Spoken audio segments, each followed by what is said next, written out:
வாங்க வணக்கம், welcome to cookies well channel. Cookies well சேனலில் இன்றைக்கி கோதுமை ரொட்டி எப்படி செய்யலான்னு பார்க்கலாம். வாங்க வீடியோக்குள்ளே போகலாம். நான் பேனில் 1 ஸ்பூன் எண்ணெய் ஊற்றிக்கிறேன். 1 டீஸ்பூன் கடுகு சேர்த்துக்கிறேன். 1/2 டீஸ்பூன் உளுந்தம்பருப்பு சேர்த்துக்கிறேன்.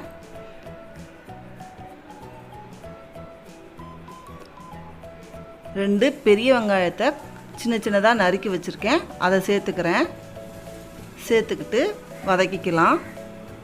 லைட்டாக வதங்கினவுடனே நான் ஒரு 3 பச்சை மிளகாயை குட்டி குட்டியாக நறுக்கி வச்சுருக்கேன், அதையும் சேர்த்துக்கிறேன். சேர்த்துக்கிட்டு இந்த வெங்காயத்துக்கும் பச்சை மிளகாய்க்கும் தேவையான உப்பை இதில் சேர்த்துக்கிறேன். சேர்த்துக்கிட்டு நல்லா வதக்கிக்கலாம். லைட்டாக கலர் மாறினா போதும். கருவேப்பிலை இலை சேர்த்துக்கலாம். அடுப்பை ஆஃப் பண்ணிவிட்டு கருவேப்பிலை இலை சேர்த்துக்கலாம். இப்போ ஒரு பவுலில் நல்லா அகலமான ஒரு பவுலில் 2 கப் கோதுமை மாவு எடுத்துக்கிறேன். அப்போ தாங்க நம்மளுக்கு பிசைய வசதியாக இருக்கும். தேவையான அளவு உப்பு சேர்த்துக்கிறேன், இந்த மாவுக்கு தேவையான அளவு. இப்போ நம்ம வதக்கி வச்சுருக்க வெங்காயம் பச்சை மிளகாய் எல்லாத்தையும் இதில் சேர்த்து நல்லா கிளறி விட்டுக்கோங்க.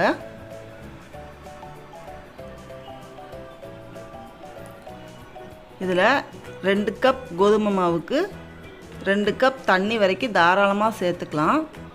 அதுக்கப்புறம் கொஞ்சம் தெளிச்சே பிசைஞ்சுக்கோங்க. நான் எந்த பக்குவம் வரைக்கும் பிசையணும்னு சொல்கிறேன்.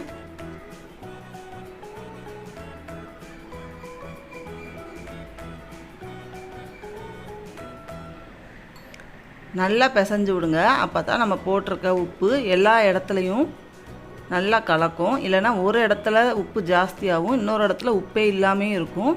அதனால் நீங்கள் எல்லாத்தையுமே நல்லா கலந்து விட்டுக்கோங்க. இது ரொம்பவே கட்டியாக இருக்குது, அதனால் கூட ஒரு 1/4 டம்ளர் தண்ணி சேர்த்துக்கலாம்.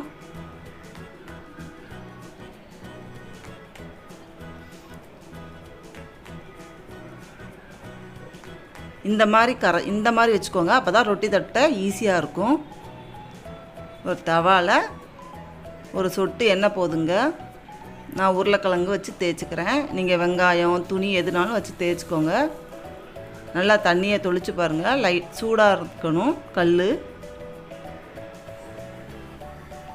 சூடு இல்லாத கல்லில் போட்டால் ரொட்டி வராது. அதனால் கல் கரெக்டான சூட்டில் இருக்கணும். மாவை இப்படி வச்சுட்டு நம்ம சைடில் இன்னொரு பாத்திரத்தில் தண்ணி வச்சுக்கணும்.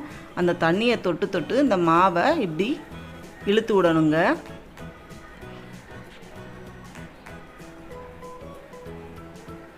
இதில் நீங்கள் தேங்காயை குட்டி குட்டியாக கீறி கூட போட்டுக்கலாம்.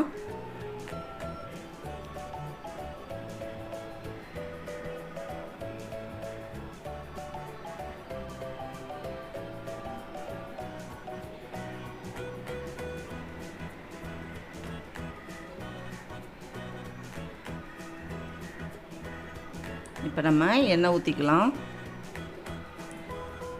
எண்ணெய் நல்லா ஊற்றினாதாங்க நல்லா மொறுன்னு வரும். ரொட்டின்றதுனால கொஞ்சம் வேகிறதுக்கு டைம் எடுக்கும். தோசை மாதிரி சட்டுன்னு வேகாது. அதனால் மீடியம் ஃப்ளேமில் வச்சு கொஞ்சம் பொறுமையாகவே தான் செய்யணும்.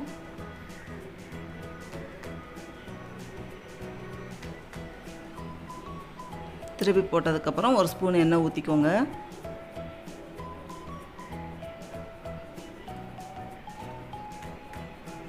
இன்னொரு தடவை திருப்பி போட்டுக்கலாம்.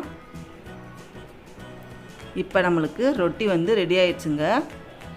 இந்த ரொட்டி காலையில் டிஃபனுக்கு சாப்பிட்லாம். இல்லைன்னா குழந்தைங்க ஒரு 4 மணிக்கு ஸ்கூல் விட்டு வந்தவுடனே இதை கொடுத்துட்டு 1 டம்ளர் பாலும் கொடுத்தா போதுங்க.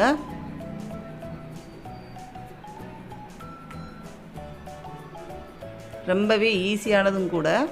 இந்த ரெசிப்பியை கண்டிப்பாக ட்ரை பண்ணி பாருங்கள். இந்த வீடியோ உங்களுக்கு பிடிச்சிருந்தா லைக் பண்ணுங்கள், ஷேர் பண்ணுங்கள். குக்கீஸ் வெல் சேனலுக்கு சப்ஸ்கிரைப் பண்ணுங்கள். மறக்காமல் பெல் ஐக்கானை கிளிக் பண்ணுங்கள். அப்போ தான் நான் போடுற வீடியோஸ் உங்களுக்கு உடனே அப்டேட் ஆகும். தேங்க்யூ ஃபார் வாட்சிங்.